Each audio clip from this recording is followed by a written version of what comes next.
안녕하십니까. 반갑습니다. 자, 최신 판례 한 3시간 반 정도 걸릴 텐데 진행을 좀 해볼게요. 일단 상하반기 최신 판례 강의할 거고요. 자료가 원래 좀 더 많았었는데 좀 출연했습니다.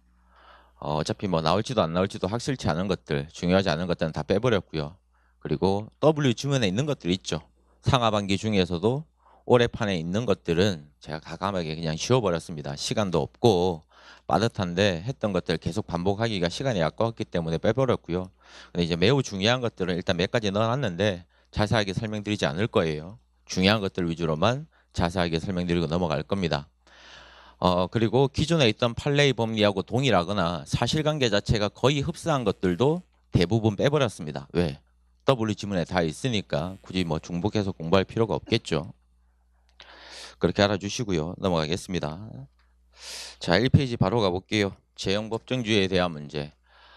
올해 시험에서 재형법정주의와 관련되어 있는 판례들이 몇 가지가 있습니다. 일단 첫 페이지 가보시면 명확성에 대한 문제가 나와 있는데 명확성의 원칙은 법원직에서 거의 출제가 되지 않는 단원들이에요. 제가 지난주에 기출분석표도 나눠드렸죠. 거기도 보시면 알겠지만 재형법정주의가 설사 출제가 된다 할지라도 거의 대부분 소급표 금지의 원칙이라든지 유추해서 금지의 원칙과 관련된 있는 판례들이 출제가 되지 법원직에서는 명확성의 원칙이라든지 법률주의에 대한 문제들은 거의 출제가 되지 않습니다. 그렇기 때문에 명확성 원칙에 관련된 최신 판례가 설사 있다 할지라도 중요한 판례들이 아니기 때문에 간단하게 키워드만 잡고 의미 파악만 하시면 되지 이 사실관계를 기억한다든지 본질적인 내용을 기억하실 필요가 없어요. 그러니까 먼저 1번 지문 가보겠습니다. 첫 번째 앞에 키워드만 딸게요. 유언 비어를 날조 유포하는 행위. 거기다 키워드 따시고요. 이게 어떤 사건이냐면 부마 항쟁 사건, 비상계엄에 대한 선포 사건입니다. 유신 정권, 유신 정부가 이제 선포가 되면서 비상계엄을 선포하게 되었는데 이 비상계엄을 선포할 때 날조한다, 유포하는 행위 이런 문구가 있었을 때 이 문구 자체가 너무나 포괄적인 개념이고 추상적인 개념이기 때문에 비상계엄 자체를 선포하는 게 무효가 돼버리기 때문에 결국에는 명확성 원칙에 위배된다라고 판시했던 사안입니다. 그 다음에 2번 지문 중간에 가시면 유사 성교행위 거기다가 키워드 따시죠. 이 갑이라는 사람이 성매매 등을 알선을 합니다. 일반 성매매를 알선한 게 아니라 손님들한테 시간당 4만 원에서 6만 원 정도를 받고 유사 성행위를 알선을 하게 되었던 거예요. 이런 경우에 이 유사 성행위 자체가 명확성 원칙에 반할 것인가 반하지 않을 것인가에 대한 문제가 쟁점이 되었던 건데 결국에는 유사 성행위라는 것은 학문이라든지 또는 구강이라든지 이러한 신체 부위를 통해서 유사한 성교 행위를 한다라고 문헌적 개념을 확정시킬 수가 있기 때문에 명확성 원칙에 반하지 않는다라고 판시했던 사안입니다. 중요한 판례도 아니고요. 3번 지문 가시면 끝에 공표한 사람 거기에다가 밑줄 꺼두시고요. 또는 키워드 해두시고 정치적인 의견을 공표한 사람이라는 이 문구 자체를 명확성 원칙이 위배된다고 볼 수 있는가에 대한 문제인데 정치적인 의견을 공표한 사람이라는 말은 특정한 어떤 정당인이라든지 특정한 정당이라든지 이러한 것에 대해서 정책적인 표현을 한다든지 정책적인 표현에 대한 반대 의견을 이야기하는 사람들이 다 공표한 사람에 해당이 됩니다. 공무원이라든지 군무원 같은 경우에는 정치적인 중립성을 가지고 있어야 됩니까? 없어야 됩니까? 있어야 되겠죠. 그런데 이 갑이라는 공무원이 공무원의 지위를 가지고 있는데도 불구하고 특정 정당에 대해서 비방하는 발언을 한다든지 특정 정당에 대해서 지지하는 발언을 하게 되는 게 모두 다 공표에 해당된다는 거예요. 그렇기 때문에 명확성 원칙에 반한다 반하지 않는다? 반하지 않는다는 거죠. 4번 지문 가겠습니다. 아주 유명한 사건입니다. 중요한 판례는 아니지만 매우 시사적인 판례고 중요한 판례예요. 그러니까 제 말은 수업적으로는 중요하지 않는데 의미적으로 봤을 때 중요한 판례입니다. 이땡땡 중앙지검장 사건 아십니까? 이정열 중앙지검장이 이제 돈봉투 사건에 대한 문제가 바로 여기에 대한 문제입니다. 돈봉투 사건. 이 갑이라는 이제 지검장이 이제 돈봉투를 사람들한테 나눠줍니다. 검찰부에 있는 간부들한테 100만 원씩 지급을 했던 거예요. 간단하게만 제가 판서를 좀 해볼 건데 중요하진 않습니다. 수험 쪽은. 갑이라는 사람이 비선 실세 국정농단 사건에 대해서 특별 감찰 본부장에 대한 지위를 가지고 있는 상태에서 A라는 검찰단 단장하고 B라는 법무부 소속의 검찰들한테 서초동에서 밥을 먹다가 A, B라는 사람한테 각 100만 원씩 지급을 합니다. 그리고 난 다음에 식대 자체가 9만 5천 원이 나왔는데 식대 자체도 갑이라는 사람이 9만 5천 원을 이렇게 각각 지급을 하게 되었던 거예요. 이러한 경우에 과연 이 갑이라는 사람한테 청탁금지법 위반죄가 성립된다라고 볼 수 있는가에 대한 문제입니다.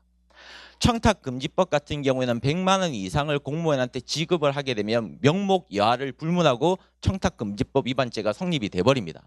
그럼 일단 갑이라는 사람은 A, B라는 공무원한테 100만 원 이상을 줬습니까? 안 줬습니까? 줘버렸죠.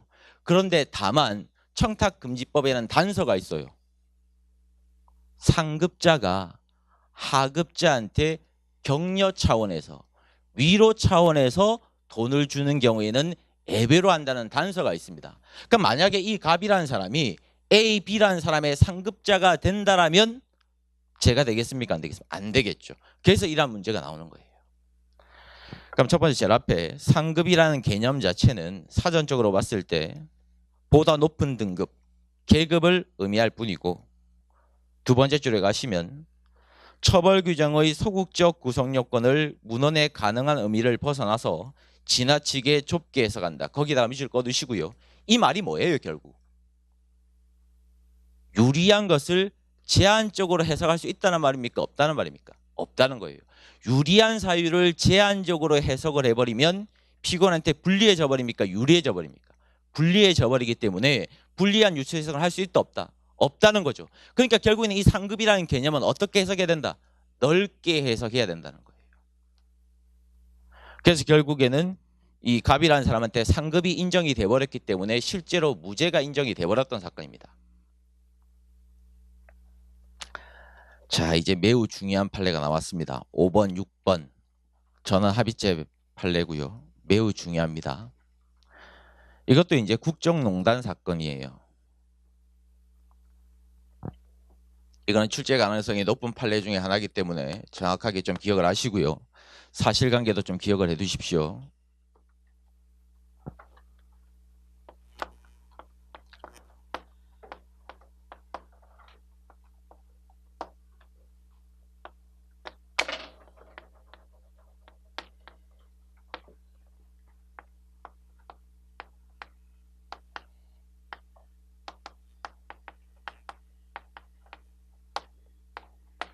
국정농단에 대해서 진상위원회가 이제 열렸습니다. 정확하게는 진상위원 특별위원회가 이제 열렸던 건데, 특별위원회에 대한 기간 자체가 언제부터 언제까지였냐면 기간이 존재했어요. 기간이.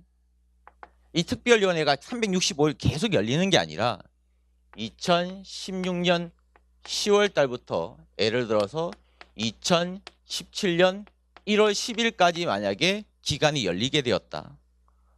근데 이 갑이라는 사람이 누구냐면 순천향대에서 일을 하고 있는 산부인과 교수입니다. 실제로 교수님이었고요. 그리고 A라는 사람은 누구냐면 산부인과 의사 원장이었고, B라는 사람은 서울대 병원에 있는 교수님이었어요. 실제로 이 갑이라는 사람이 A하고 B라는 사람을 이렇게 연결시켜 준 게 맞습니다. 알선해줬어요. 소개시켜줬다고. 이게 진실한 관계입니다.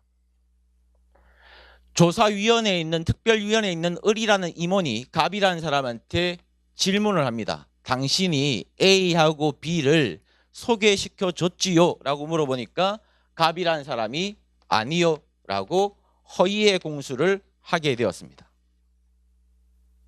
언제 허위의 공수를 했냐면 특별위원회가 지금 열리고 있는 당시에 허위의 진술을 한 거예요. 그리고 난 다음에 을이라는 사람이 갑이라는 사람에 대해서 언제 고발을 하게 되었냐면, 고발한 시점 자체는 특별위원회가 존속하고 있는 시점에서 고발한 게 아니라 특별위원회가 끝나고 난 다음에 고발했던 거예요. 언제 고발했다고? 특별위원회가 끝나고 난 다음에 이후 시점에서 고발을 한 겁니다. 이게 이제 사실관계예요.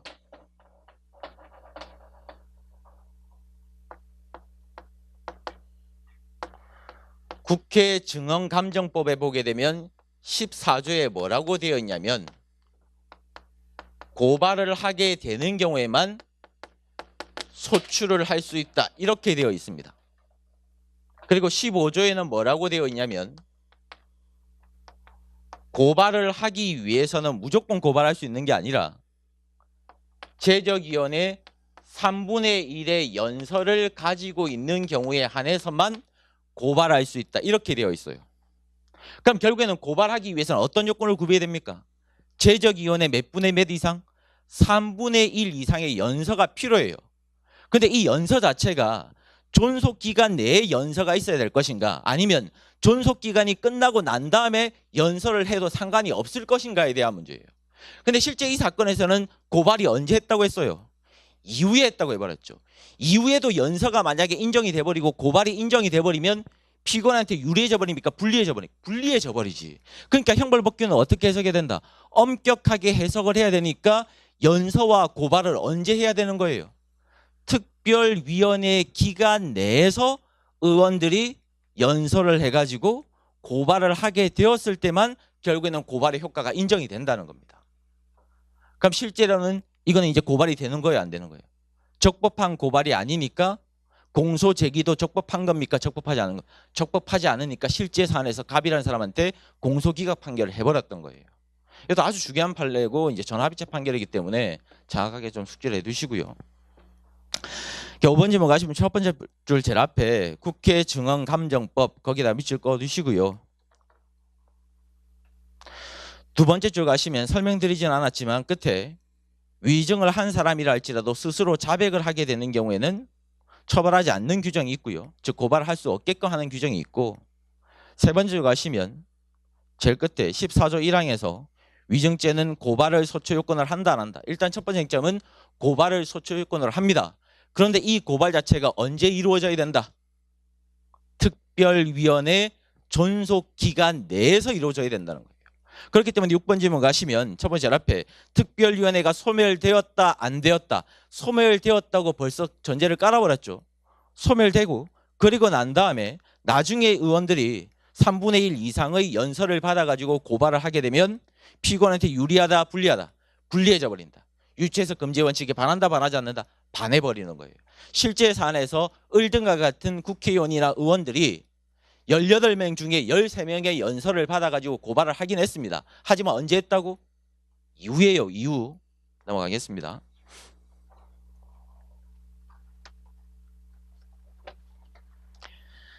(7번) (8번) (9번) 다 유치해석 금지의 원칙과 관련되어 있는 판례가 맞습니다. 다만 5페이지 가보시면 신고 대조표가 있죠. 18년도 12월 18일 날 형법이 개정이 되었습니다. 대표적으로 성폭법에 대한 문제도 개정이 되었고 형법에 대한 문제도 개정이 되었습니다. 형법 10조 2항이 개정이 되었어요. 일단 거기에 대한 문제는 제가 제일 뒷면에다가 적시해 놓았기 때문에 나중에 읽어보시면 됩니다. 지금 7, 8, 9번에 대한 문제는 형법에 대한 개정안이 아니라 성폭법에 대한 개정 사안에 대한 문제입니다. 성폭법 같은 경우에는 특별법은 형법에서 우리 시험에서는 잘 안 나와요. 변호사 시험이라든지 특히 경찰 같은 경우에는 출제가 좀 잘 되는 편입니다. 아무래도 실무하고 좀 직접적인 연관성이 있다 보니까. 하지만 법원직에서는 특별법 사안이 잘 안 나와요. 상대적으로 봤을 때. 하지만 이제 의미성이 있는 부분이기 때문에 설명을 드릴 거고, 설명 안 하고 넘어가면 분명히 여러분들이 계속 찾아와서 질문할 거기 때문에 한 번에 정리를 하겠습니다. 일단 먼저 결론부터 말씀드리면 7번, 8번, 9번에 대한 판례 입장은 이제 변경이 되어야 돼요.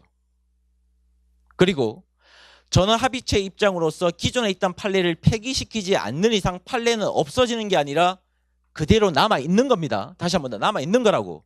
조문하고 배치가 된다라고 판례가 틀린 게 아니에요. 다만 현재 조문의 입장에 봤을 때 판례가 맞지 않겠죠. 그러면 출제자가 출제를 하면 됩니까? 안 됩니까? 안 되겠지. 그런데 출제자가 가끔씩 변경된 판례 입장이라든지 조문을 체크를 안 한 상태에서 출제를 하는 경우가 생각보다 종종 있어요. 그래서 정답 시비가 걸리고 이의제기를 하는 거거든. 그래서 일단 이 판례는 현재의 입장에 따랐을 때는 맞지 않다라고 먼저 정리를 하고 난 다음에 사실관계 설명드리겠습니다.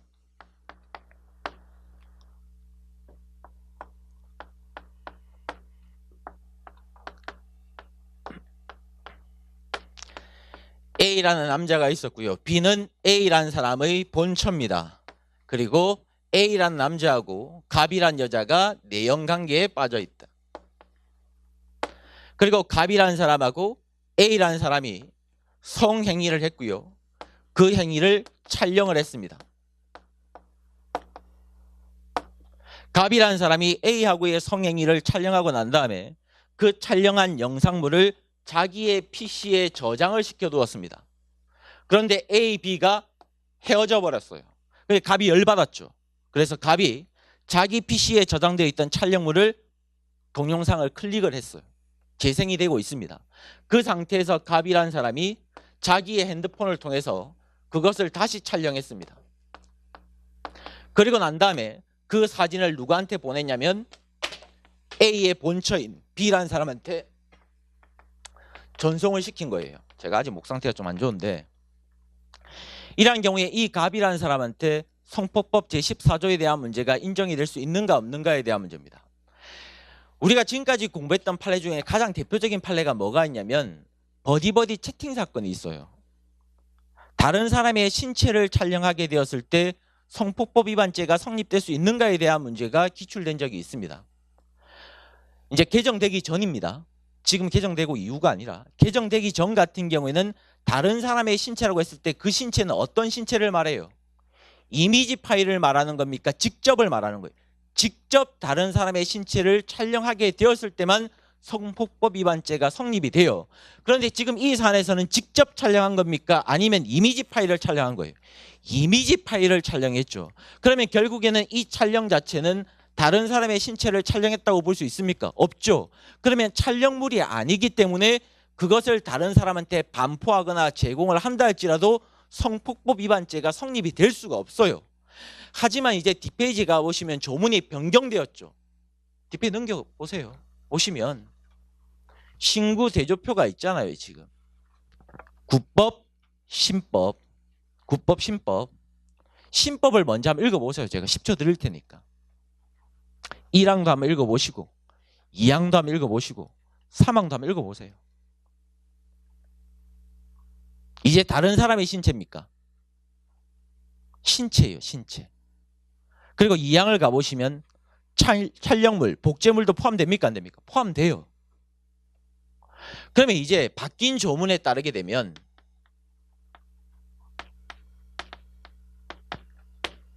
첫 번째,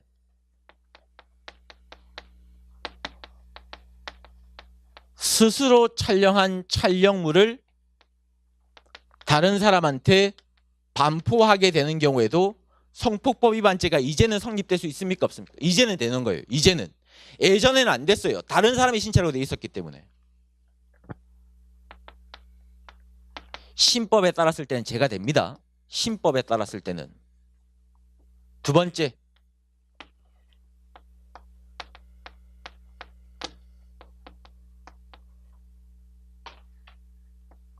이미지 파일, 다른 말로 복제물이 되겠죠. 이러한 것들을 촬영한 것도 촬영물이 될 수 있어요? 없어요? 이제는 돼요. 그렇기 때문에 이것을 역시 다른 사람한테 반포를 해도 신법에 따르게 되면 제가 됩니까? 안 됩니까? 제가 됩니다. 세 번째, 법정형이 상향 조정되었습니다. 이게 크게 세 가지의 쟁점이에요. 바뀐 조문에 있어서는. 그러면 이제 이 판례는 이미지 파일이었기 때문에 성폭법 위반죄가 성립되지 않겠지만 이 판례가 나오고 난 다음에 조문이 변경이 되었기 때문에 변경된 조문에 따르면 갑은 성폭법 위반죄가 됩니까? 안 됩니까? 될 수는 있는 거예요. 그래서 만약에 출제자가 이 내용을 정확하게 알고 있다면 출제를 할 때 18년도 12월 18일 개정 이전의 입장에 따랐을 때 판례 입장이 어떻다, 또는 이후의 입장에 따랐을 때 어떻다, 이렇게 정확하게 설시를 해야 됩니다. 그러지 않은 상태에서 그냥 단순하게 판례 요지를 드래그 해버리면 정답 시비 또 걸리는 거죠. 그러면 7번 첫 번째 중간에 동영상 파일을 컴퓨터로 재생, 이미지 파일이죠. 이미지 파일. 현재 입장에 따르게 되면 촬영물입니까? 촬영물이 아닙니까? 촬영물이에요. 이제는. 제일 끝에 가시면 성폭법 위반죄 1항, 2항 위반죄가 성립한다. 이제는 성립될 수 있습니까? 없습니까? 이제는 성립될 수 있어요. 하지만 출제하면 된다 안 된다? 안 되는 거예요. 출제하면 안 되는 거예요. 차라리 조문을 출제를 해야지 이 최신 판례는 출제하면 안 됩니다. 8번, 9번 역시 동집 판례입니다. 주의하셔야 되고요. 갑이 A라는 여자한테 협박을 합니다. 네 스스로 A 여자 너 스스로 알몸 사진을 촬영을 해라. 그것을 나한테 보내달라. 또는 네가 알몸 사진을 촬영하고 있는 것을 화상 채팅을 통해서 나한테 보여달라는 거예요. 그러니까 A라는 사람이 자기 스스로 촬영을 하고 있습니다. 자기 스스로. 그러자 갑이라는 사람이 그것을 촬영했거나 그것을 다운로드 받아가지고 가지고 있는 거예요. 이제 바뀐 조문에 따르게 되면 스스로 촬영한 것도 촬영물입니까? 촬영물이 아닙니까? 촬영물이죠. 그렇기 때문에 역시 이 판례도 바뀐 조문에 따르게 되었을 때는 성폭법 위반죄가 성립될 수 있습니다. 그래서 제가 정답 그 해설 부분 제일 끝에 가시면 정답 표시가 있죠. 제가 일부러 이렇게 바꿔둔 거예요. 원래 기출은 이렇게 봐야 되는데 바뀐 조문에 따르게 됐을 때는 X가 아니고 O로 가야 될 거고 또는 O가 아니라 X로 바뀌어줘야 되겠죠. 조문은 여러분들이 각자 읽어보시고 좀 전에 설명드렸던 부분으로 가름을 하겠습니다. 그래서 뒷페이지 가보시면 6페이지에 개정 이유라든지 주요 내용에 대한 문제가 나와 있어요. 같이 간단하게만 읽어보겠습니다. 최근에 바뀐 조문이기 때문에. 첫 번째 중간에 가시면 동그라미 1번 어떤 문제점이 있었냐면 다른 사람의 신체를 의사에 반해서 촬영하게 되었을 때 처벌하고 있었다. 그런데 그 신체 자체를 직접적인 신체로만 해석을 해버리니까 이미지 파일 자체가 포함될 수 있다 없다? 없다. 그래서 이제 세 번째 줄 가보시면 또는 자의에 의해서 스스로 촬영한 촬영물 같은 경우에도 역시 처벌할 수가 없는 문제점이 생겨버렸다. 그렇기 때문에 이러한 문제점을 다시 개선하기 위해서 또한 다음부터 이러이러한 문제로 이렇게 바뀌게 되었다는 이유가 쭉 나와 있습니다. 여러분들 나중에 한번 읽어보시고요. 이렇게 바뀌는 게 맞아요. 요즘에 한참 리벤지 포르노에 대한 문제가 많기 때문에 처벌 규정 자체를 엄격하거나 또는 넓게 엄격하게 해석을 한다 할지라도 처벌 규정 자체를 넓게 좀 만들어 가지고 처벌을 해야 될 필요성이 있습니다. 그다음에 10번, 11번 아주 중요한 판례는 아닌데 나름대로 의미성은 있다고 보여집니다. 여기서의 쟁점은 저작권법상의 발행을 어떻게 볼 것인가에 대한 문제, 발행에 대한 문제가 쟁점입니다. 발행에 대한 문헌을 어떻게 해석할 것인가. 사실관계는 따로 적지는 않겠습니다. 갑이라는 사람이 누구냐면 대학 교수 등이에요. 피고인이 한 사람이 있었던 게 아니라 피고인이 여러 사람이 있었습니다. 근데 갑이라는 사람은 X라는 책을 저서란 사람이 아니에요. 저자가 아닙니다. 그런데도 불구하고 갑이라는 사람이 X라는 책 표지에다가 공동저자 문형석 적는 거예요. 제가 적은 책이 아닌데. 그래 놓고 그러면 결국에는 저작권 침해를 했습니까? 안 했습니까? 일단 했죠. 그리고 난 다음에 책을 만들어서 시중에 유통을 시킨 게 아니라 책만 만들어 가지고 창고에 그대로 둔 거예요. 여기서의 쟁점은 시중에 유통을 했다 안 했다? 안 했다는 게 쟁점입니다.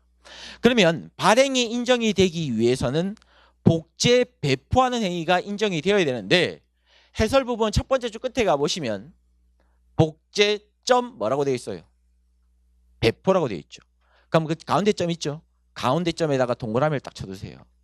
가운데 점에다가 가운데 점.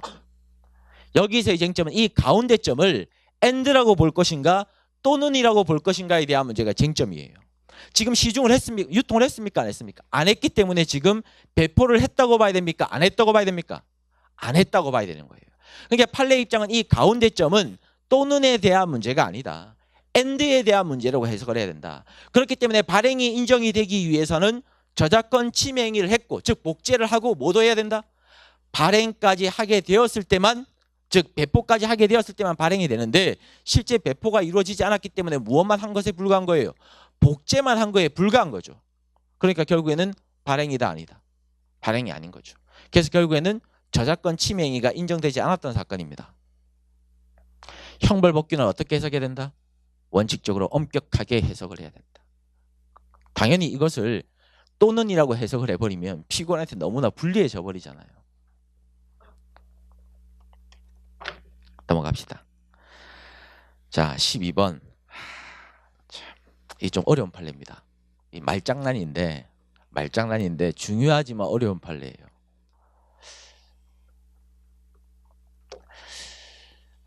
좀 설명드리기 좀 어려워요. 이 판례가 말장난이라서.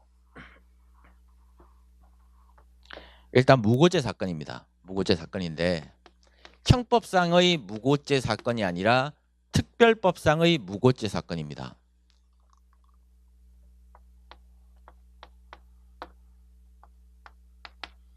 갑이라는 사람이 자동차를 운전하다가 A라는 사람을 충격했습니다.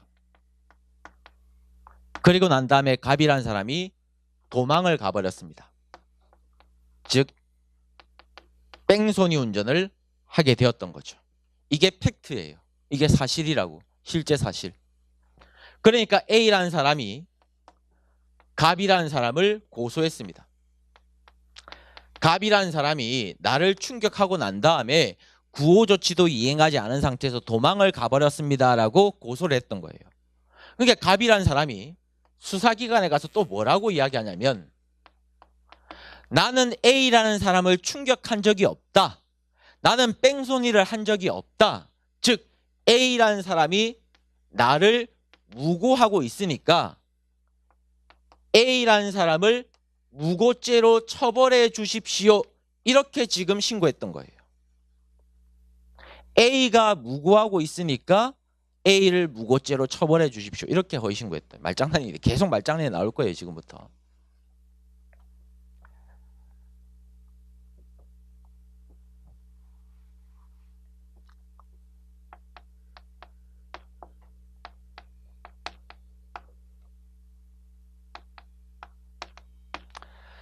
특가법에 뭐 2조가 있고 3조가 있고 4조가 있고 5조가 있고 6조가 있고 7조가 있고 등등등 있는데 특가법 14조에 뭐라고 되어 있냐면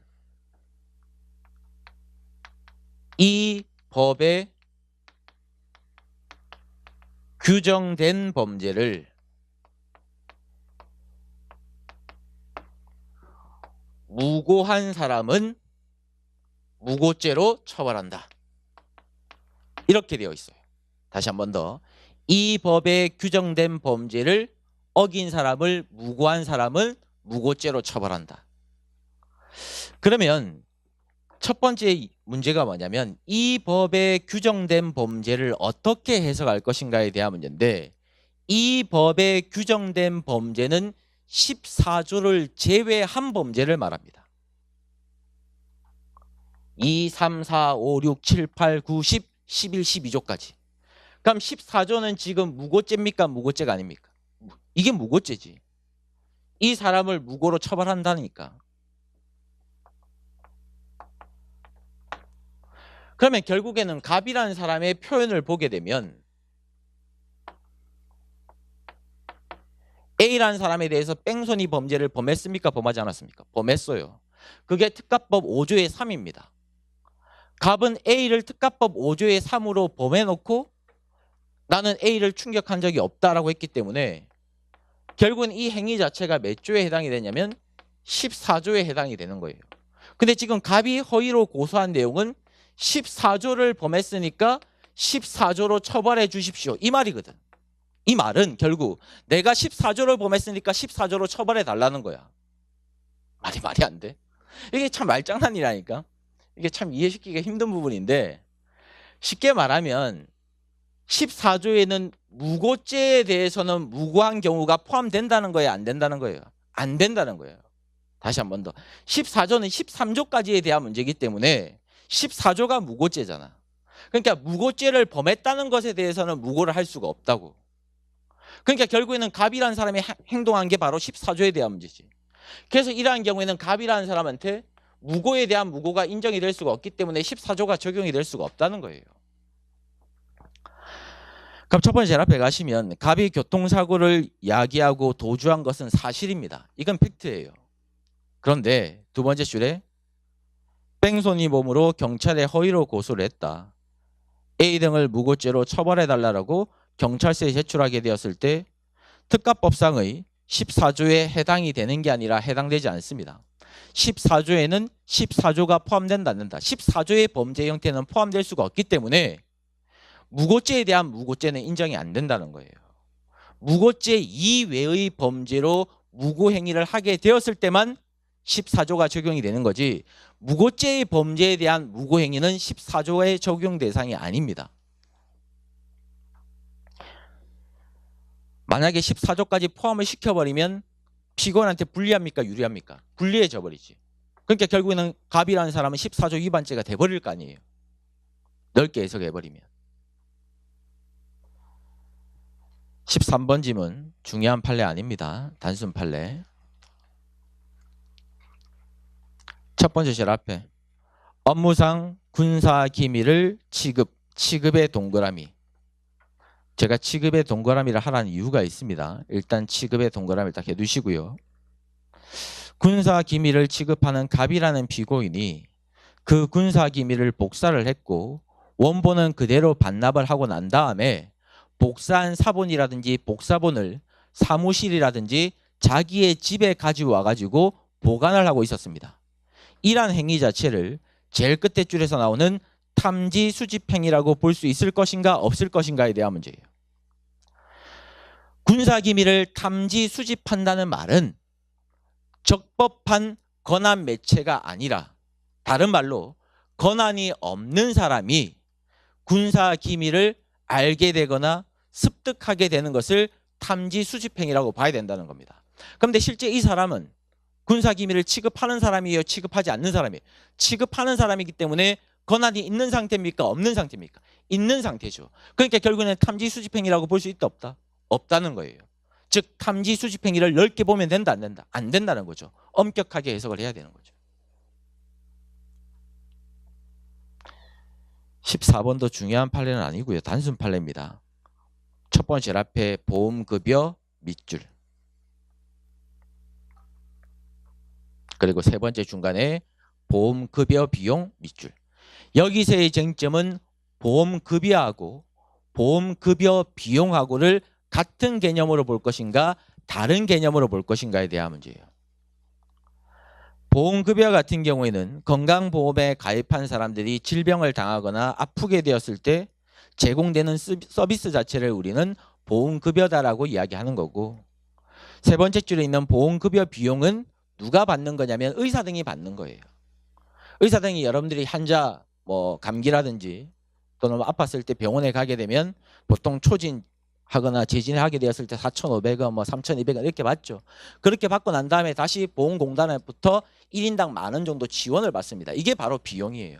그러니까 결국에는 다른 개념이라고 보는 거죠. 엄격하게 해석을 해야 되기 때문에 단순 판례고. 15번 판례 중요한 판례입니다. 그런데 이것도 말장난이에요. 말장난.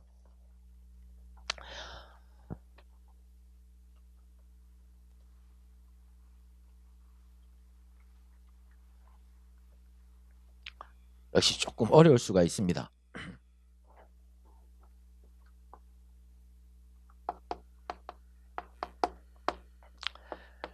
갑이라는 사람이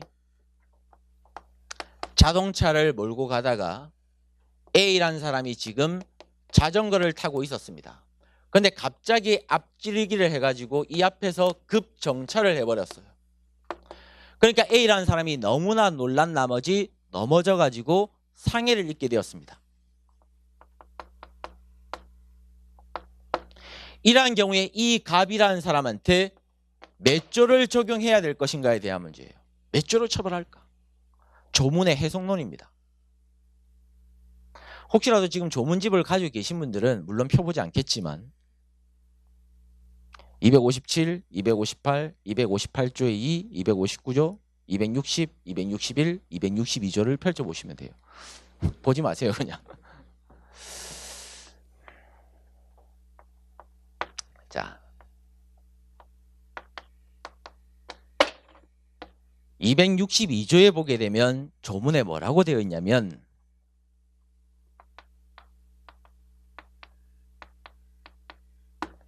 전 2조를 범해서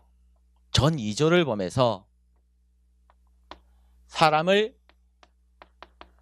사상에 이르게 한 경우에는 다치거나 죽게 괜찮아 당황하지 말고, 자, 다치거나 죽게 만들었을 때는 몇 조에 의해 이른다고 되어 있냐면 257조 내지 259조의 애에 따라서 처벌한다, 이렇게 조문이 되어 있습니다.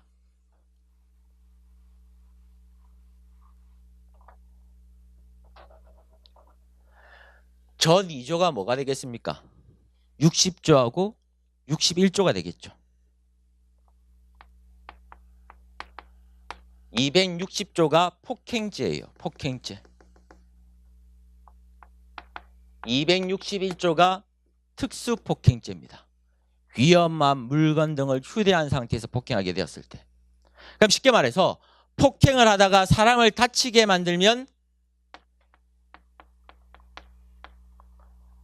상해의 예에 따라 처벌하는 거예요. 폭행을 하다가 중상해까지 이르게 되면 258조가 중상해거든. 258조의 예에 따라 처벌하는 거예요. 폭행을 하다가 사람을 죽게 만들면 259조의 예에 따라서 처벌하는 겁니다. 원래 조문이 이렇게 기술되어 있었는데 형법이 개정돼 버립니다. 몇 조가 신설이 되냐면 258조의 2 특수상해죄가 신설이 돼 버려요. 몇 조가 신설됐다고? 258조의 2라는 특수상해죄가 신설이 돼 버립니다. 그럼 이제 신설되고 난 다음에 이 조문을 읽을 때는 어떻게 해석해야 돼요? 폭행이나 특수폭행 등으로 상해의 결과를 읽게 되면 257조에 따라서 처벌할 건지 258조 2에 따라서 처벌할 것인지 대립이 생기게 되겠죠. 이게 문제인 거예요. 이게 문제. 근데 만약에 이 조문 그대로 해석을 하게 되면 257조의 예에 따르게 되면 처벌 규정이 어떻게 되냐면 7년 이하의 징역 또는 10년 이하의 자격정지, 아울러서 1,000만 원 이하의 벌금형을 선고할 수 있도록 벌금형이 기재가 되어 있습니다. 그런데 258조의 2라는 특수상해죄가 생겼다고 이걸로 처벌해버리면 어떤 문제가 생기냐면 특수상해죄 같은 경우는 벌금형 처벌 규정이 없어요. 다 징역형으로만 되어 있습니다. 그러면 피고인한테 유리해져 버립니까? 불리해져 버립니까? 불리해져 버리는 거예요. 그러니까 판례 입장은 보통 사람이 폭행을 하다 보면 폭행이 잘했다는 게 아니에요. 나쁜 행동은 맞는데 우발적인 행동으로서 사람을 때릴 수도 있잖아요. 또는 폭행을 했지만 그 상해라는 결과가 경미할 수도 있잖아요. 이러한 경우에는 폭행을 하다가 사람을 다치게 만들면 257조의 예에 따라서 처벌해야 되니까 그 사안 자체가 경미하면 징역형이 아니라 뭐를 선고할 수도 있다? 벌금형을 선고할 수 있도록 만든 건데 무조건 258조의 2가 적용된다고 해버리면 징역형으로만 기술되어 있으니까 피고인한테 어떻게 돼버려요? 너무나 불리하다는 거예요. 그러니까 이제 어떻게 해석하는 게 맞다? 이렇게 해석하는 게 맞다는 거예요. 이렇게 갈 게 아니라. 그러면 사실관계는 지금 이 판서 내용으로 대처를 하고 세 번째 줄 끝에 형법 258조의 2, 즉 특수상해죄의 예에 따라서 처벌해야 되는 거예요? 아니면 257조 상해죄의 예에 따라서 처벌해야 되는 거예요? 257조 상해죄의 예에 따라서 처벌해야 되겠죠. 형벌법규는 어떻게 하게? 엄격하게. 피고인한테 유리한 쪽으로, 불리한 쪽으로. 유리한 쪽으로.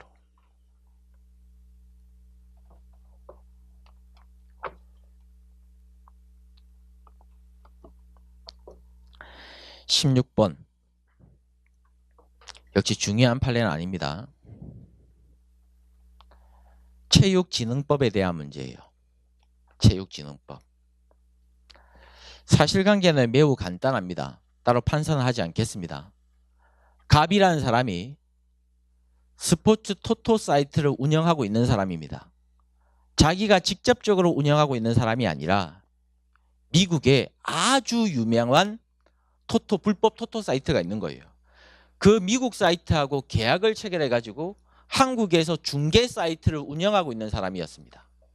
그리고 난 다음에 갑이라는 사람이 A 등과 같은 사람한테 게임머니를 충전해주고 환전해줬던 거예요. 이런 경우에 체육진흥법 위반죄를 인정할 수 있는가에 대한 문제인데 인터넷이라는 정보통신망을 이용해서 결국에는 A 등과 같은 사람한테 스포츠 토토를 발행해주면 세 번째 줄 끝에 공중이 이용할 수 있는 상태에 놓아두는 겁니까? 놓아두지 않는 거예요. 놓아둔다고 봐야 되는 거예요. 설사 이렇게 해석을 한다 할지라도 유추해석 금지의 원칙에 반하지 않는다는 거죠. 결국에는 입법 목적을 지금 엄격하게 따져보는 거예요. 체육진흥법을 만들어둔 이유가 어디에 있겠습니까? 공단이라든지 수탁자가 아닌 사람은 불법 스포츠 토토를 발행하면 안 되겠죠. 결국에는 공단이라든지 수탁자 같은 경우면 스포츠 토토를 발행할 수 있는 거지, 그 이외의 사람들은 스포츠 토토를 발행할 수 없도록 하기 위해서 체육진흥법을 만들어 둔 거기 때문에 이러한 입법 취지를 매우 명확하게 관철시키기 위해서는 정보통신망을 통해서 스포츠 토토를 발행하는 것도 뭐라고 볼 수 있다? 공중의 이용에 제공하는 것이라고 볼 수 있다는 거예요. 그래야 결국에는 피고인들을 처벌할 수가 있기 때문에. 그래서 우리가 체계적 논리적 해석 방법에 대한 문제를 재형법정지에서 공부한 적이 있습니다. 정리를 해보면 원칙적으로 피고인한테 유리한 해석은 인정이 될 수가 있겠죠. 소급표도 마찬가지고 유추해석도 마찬가지고. 하지만 피고인한테 불리한 유추해석은 인정이 될 수가 없습니다. 그런데 그 문헌적 개념 자체가 어느 정도는 명확하다면 체계적 논리적 방법을 사용할 필요가 있어요, 없어요? 없죠. 대표적으로 항로변경죄에 대한 문제에서 우리가 공부했죠. 여기 넣어두진 않았어요. 최신 판례지만.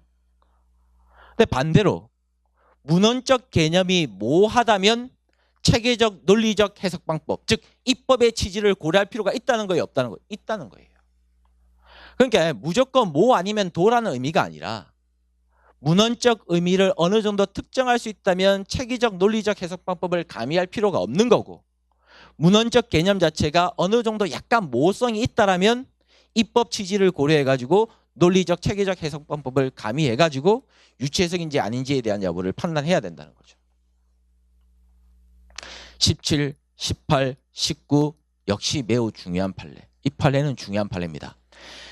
이 판례는 재형법정주의뿐만 아니라 인과관계에 대한 문제로서도 중요하고 가실범에 대한 판단 기준으로서도 중요하고 의료법 위반죄, 비밀 누설 의무를 위반했다라고 볼 수 있는가에 대한 문제로서도 중요합니다. 쟁점이 여러 가지예요. 상당히 많은 쟁점을 담고 있는 판례입니다. 일명 신해철 사건. 이게 그 유명한 신해철 씨 사건입니다. 굿바이 알리. 잘 쉬고 계시겠죠. 한참 팬이었는데, 자, 뒤에 가실범에서도 제가 이 판례를 넣어두었는데 뒤에 있는 가실범하고 같이 가져와서 한꺼번에 정리해 볼게요. 인과관계에 대한 문제라든지 뭐 가실에 대한 판단에 대한 문제라든지 의료법 제19조에 대한 문제까지 판단해 보겠습니다. 갑이라는 사람이 의사입니다. A는 당연히 여러분들이 알고 계시는 그 피해자가 맞습니다.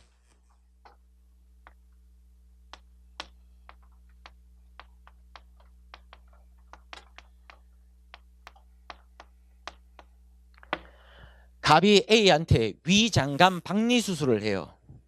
수술이 끝마쳐졌습니다. 그런데 A라는 사람이 계속적으로 복통을 지금 호소하고 있습니다. 선생님, 배가 너무 아파요. 복부가 계속 팽창하고 있는 것 같습니다. 라고 이야기했는데도 갑이라는 사람은 A라는 사람한테 별다른 조치를 이행하지 않았습니다. 정밀검사도 하지 않았고요. 그래서 결국에는 A라는 사람이 복막염을 통해 가지고 사망을 하게 되었다. 그리고 난 다음에 갑이라는 사람이 A라는 사람이 죽었죠. 사자입니다. 이제 사자가 되고 난 다음에 A와 관련되어 있는 수술 일지라든지 또는 A의 사진이라든지 또는 A와 관련되어 있는 개인 신상이라든지 이러한 것들을 인터넷 게시판 등에 누설하게 되는 거예요. 쓰레기 같은 놈. 우리 A라는 행님을 말이에요. 보고 싶네. 자, 첫 번째 쟁점은 가실이 있다고 볼 것인가 없다고 볼 것인가에 대한 문제인데, 자, 의료사고에 있어서 가실에 대한 판단은 무엇을 기해서 판단한다? 같은 업무, 같은 직무에 종사하는 일반적인 보통인을 기해서 판단한다. 일반적으로 의사라면 환자가 복부 팽창이 일어나고 복통을 계속 호소를 한다라면 의사의 입장에서 당연히 복막염일 수도 있겠구나, 혹시라도 수술하는 과정에 염증이 생기진 않았을까 충분히 예상할 수 있었다는 거예요. 그런데도 불구하고 어떠한 조치를 하지 않았기 때문에 가실이 있다 없다? 일단 가실이 있다. 두 번째, 인간관계가 인정돼야 되죠. 왜? 가실범도 인간관계는 있어야 되니까. 인간관계에 대한 판단은 가실과 사망 사이에 인간관계가 있는가 없는가에 대한 여부를 판단해야 되는데 일단 갑이라는 의사한테는 가실이 있고 만약에 갑이라는 의사가 어떤 별다른 조치를 했거나 정밀 검사를 했더라면 A라는 환자는 안 죽었을 겁니다. 바로 급사한 게 아니었기 때문에. 그러니까 결국에는 가실과 사망 사이에 인간관계도 있다고 보는 거예요. 그 다음에 세 번째, 의료법 제19조에 대한 문제입니다. 형법 아니에요. 의료법 제19조. 의료법 제19조에는 뭐라고 기술되어 있냐면 의사 등이 환자에 대해서 진료를 하고 난 다음에 그 진료한 내용은 누설해서는 안 된다라고 기술되어 있습니다. 즉 비밀 누설 의무가 기재되어 있는 거예요. 근데 조문에 정확하게는 뭐라고 되어 있냐면 사람의 비밀을 누설하면 안 된다고 되어 있어요. 그러면 조문에는 사람이라고만 되어 있죠. 그럼 이 사람을 생존하고 있는 사람이라고 보아야 될 것인가? 아니면 죽어있는 사자도 포함된다고 볼 것인가에 대한 문제입니다. 좀 전에 말씀드렸지만 문헌적인 해석 자체가 약간 모호성이 있다라면 논리적 체계적 방법을 사용할 수 있다 없다? 있다. 즉 입법 취지를 고려할 필요가 있다? 없다. 있다는 거예요. 의료법이라는 입법 취지 자체는 환자하고 의사하고의 신뢰관계를 보호하기 위해서 의료법을 만들어 둔 거예요. 환자가 의사를 믿어야 진료를 받고 수술을 받을 거 아닙니까? 근데 의사가 나가서 환자로부터 알게 된 내용들을 다 이야기를 해버리면 어느 환자가 의사를 믿고 수술을 진행을 하겠습니까? 못하겠죠. 그렇기 때문에 이 입법 취지 자체가 환자하고 의사 관계의 신뢰관계를 확보하기 위해서 19조를 만들어 둔 거기 때문에 이 사람에는 생존하고 있는 사람뿐만 아니라 죽어있는 사자와의 관계에 있어서도 신뢰관계는 여전히 보호할 필요가 있다는 거예요. 그래서 결국에는 사자는 포함된다 안 된다? 포함돼요.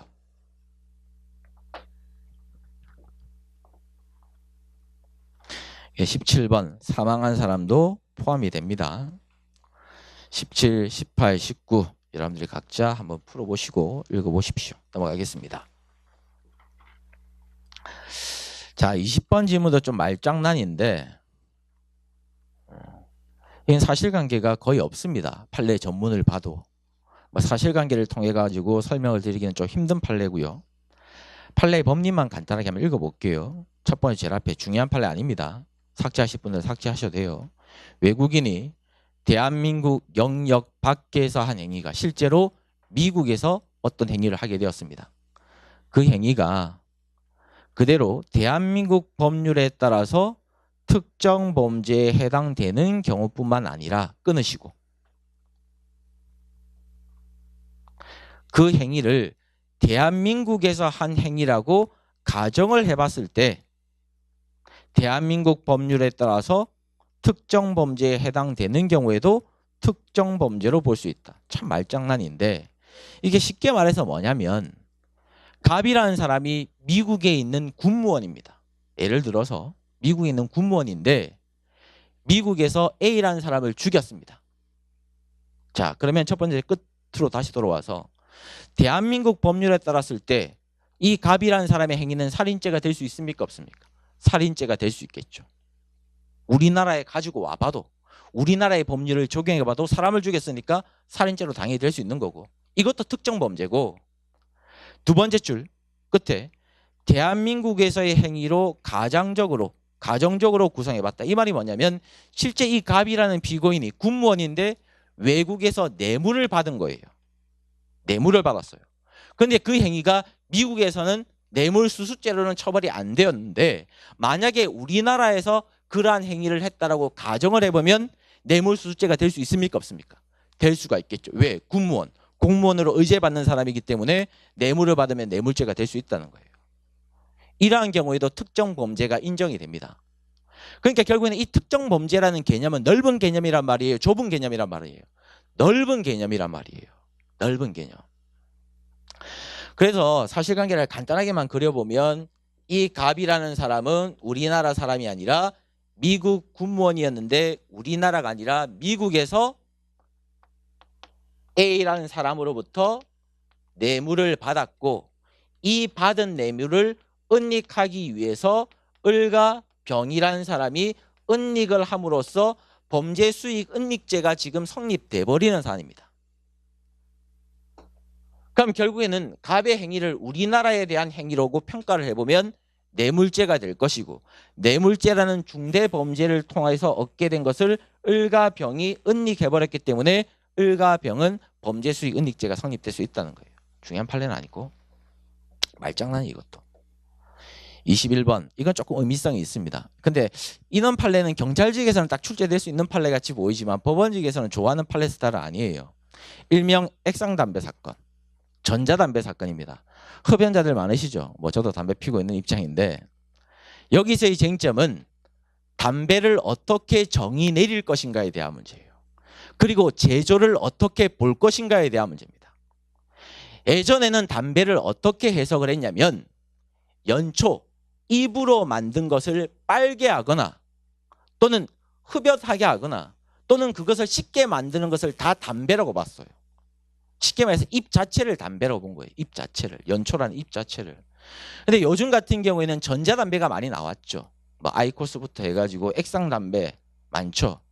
그래서 이제 전자담배가 나오기 때문에 이제는 이 담배를 어떻게 정의 내리냐면 연초로부터 만들어진 것뿐만 아니라 니코틴이 포함되어 있는 용액을 통해서 흡연할 수 있는 것도 다 담배라고 정의를 내려버립니다.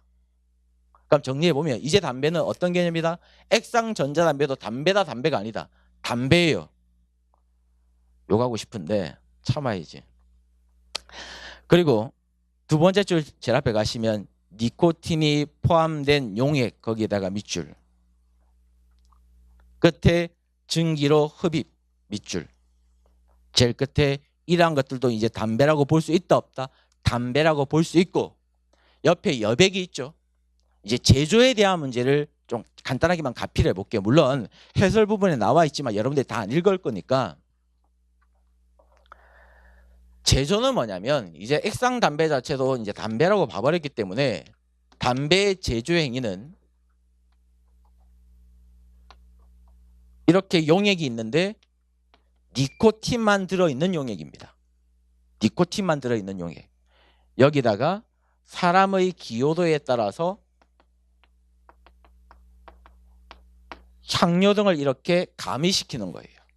그러면 이게 바로 액상, 전자, 담배가 돼버리는 거죠. 이게 바로 뭐다? 이게 바로 제조라는 거예요. 예전에는 연초를 빨 수 있는 상태로 만드는 것 이걸 제조로 봤어요. 하지만 이제는 액상담배, 전자담배가 많아져 버렸기 때문에 니코틴 용액에다가 향료 등을 섞어두는 것도 다 뭐로 볼 수 있다? 제조라고 다 볼 수 있습니다.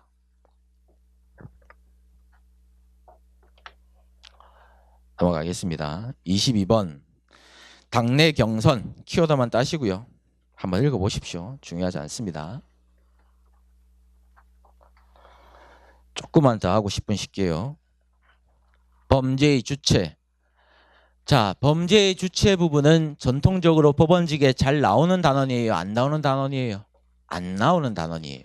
거의 출제가 안 됩니다. 양벌 규정에 대한 문제도 거의 출제가 안 되고 범죄에 대한 주체성에 대한 문제도 거의 출제가 안 돼요. 법원직에서는 거의 대부분 개별적인 범죄에 있어서 주체만 인정이 되지 총론적인 주체에 대한 문제는 거의 출제가 안 됩니다. 그래서 중요성이 처음부터 없는 단원들이고 20번 지문은 주의라고 적어두시고요. 중요하지는 않는 판례입니다. 중요하지 않는 판례. 왜 주의라고 제가 적어두었냐면 보통 법인이 지는 책임은 어떤 책임이에요?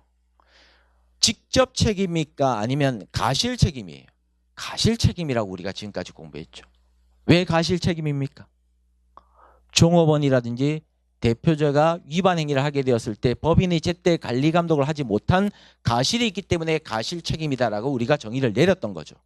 그런데 이 판례 20번 지문 첫 번째 앞에 자본시장 금융투자법 448조까지 키워드 딱 따두시고요. 이 판례는 예외적인 판례예요. 자본시장법 위반죄를 범하게 되었을 때는 법인이 지는 책임은 가실 책임이 아니라 법인의 직접적인 책임이라고 판례가 해석을 해버립니다. 그래서 애외다. 그냥 암기를 해버리시고요. 그런데 중요성이 없으니까 지우실 분들은 그냥 지워도 솔직히 무방하리라고 생각이 됩니다. 지우실 분들은 그냥 지우세요. 21번 법인격 없는 사단에 대한 문제도 역시 중요하지 않습니다. 사실관계가 지금 나와 있기 때문에 판사하지 않겠습니다. 첫 번째 앞에 교회의 건설부장인 피고인이 행정당국의 허가를 받지 않는 상태에서 불법적으로 건축을 하고 불법적으로 증축을 해버렸어요. 그래서 지금 건축법 위반죄로 공소 제기를 당했던 사건입니다. 그러면 실제로 위반 행위를 한 사람은 누구예요? 피고인. 그러면 누가 양벌 규정으로 보통 처벌받습니까? 법인이 보통 양벌 규정으로 처벌을 받겠죠. 그러면 양벌 규정으로 처벌받는 대상은 보통 누굽니까? 법인이에요? 아니면 대표자예요? 대표자예요. 법인이 받는 거지. 법인이 양벌 규정으로. 그러면 두 번째 주 끝에 이 교회 같은 경우에는 을이라는 사람을 대표자로 두고 있고, 세 번째 주 끝에 을은 양벌 규정으로 처벌받는 대상인가에 대한 문제에 있어서 을은 개인이라고 볼 수가 없기 때문에 양벌 규정으로 처벌받는 대상이 아닙니다. 그럼 결국에는 양벌 규정으로 처벌받는 대상은 누구예요? 법인이죠. 법인.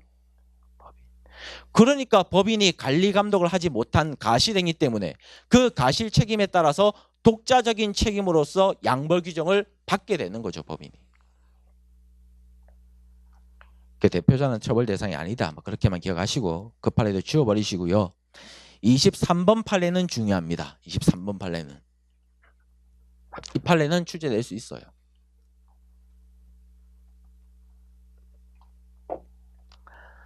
제가 판례 위에다가 다 판례 제목을 달아놨어요. 혹시라도 여러분들이 좀 쉽게 이해를 하라고, 나중에 암기할 때 좀 편해라고. 생각보다 시간이 많이 걸리던데 다 제가 타자를 쳤는데, 이후라고 되어 있습니까? 이전이라고 되어 있습니까? 이전. 이게 쟁점이에요. 지금 쟁점. 자, 판사하지 않겠습니다. 시간이 조금 오버됐기 때문에. 갑이라는 사람은 지금 의료기기를 판매하는 사람입니다. 판매하는 사람이에요. 의료기기를 판매하는 사람. 근데 이 갑이라는 사람이 법인을 설립하기 전에 X라는 의료기기를 허가를 받지 않은 상태에서 네이버 지식인 등에 광고를 하게 됩니다. 그리고 난 다음에 법인을 설립하게 되었던 거예요. 그럼 일단 갑이라는 사람은 처벌받는데 범죄를 할 당시에는 법인이 설립되어 있습니까? 없습니까? 설립되어 없죠. 설립 안 되어 있으면 법인이 없으니까 법인은 관리 감독을 할 수 있어요? 없어요? 없지. 그러니까 당연히 가실 책임을 부담하겠습니까? 안 하겠습니까? 안 하겠지. 결국에는 법인이 가실 책임을 부담하는 이유는 관리 감독을 못한 데 있기 때문에 종업원이라든지 대표자가 어떤 범죄를 할 당시에 법인 자체가 설립되지 않고 나중에 설립되었다면 관리 감독에 대한 문제를 처음부터 판단할 수가 없기 때문에 양벌 규정으로 처벌을 못합니다. 이러한 경우에는. 다 제일 끝에 처벌할 수 있다 없다? 없죠. 없죠. 가실번 24번 중요한 판례. 이게 바로 신해철 사건이죠. 좀 전에 말씀드렸던 판례. 제가 한꺼번에 정리를 했던 거예요. 그냥. 첫 번째 중간에 가시면 복막염에 대한 진단, 처치, 지연, 가실 등으로 결국에는 피해자가 사망을 했고 필요한 조치를 받지 못했다면 사망과 가실 사이에 인간계가 있다 없다? 실제 인간계가 인정이 됩니다. 그렇기 때문에 이 판례는 가실로서도 나올 수도 있고 인간계 문제로서도 나올 수가 있습니다. 여러 가지 쟁점을 담고 있는 판례예요. 그래서 그 밑에 가보시면 설사 피해자가 지시를 일부 따르지 않고 자기 임의적으로 퇴원한 적이 있다 할지라도 인간계는 여전히 인정됩니까? 안 됩니까? 인정되죠. 왜? 피해자의 행위라든지 제3자의 행위가 개입이 되었다 할지라도 사회 통념상 예상이 될 수 있는 경우라면 판례는 상당 인간계설에 따라서 인간계를 인정하고 있는 입장이기 때문에 이렇다 한들 여전히 인간계는 인정이 될 수 있습니다. 그래서 해설 부분에 있는 판례의 법리는 여러분들이 각자 읽어보시고요. 정당행위 위법성부터는 10분만 쉬고 다시 보도록 하겠습니다.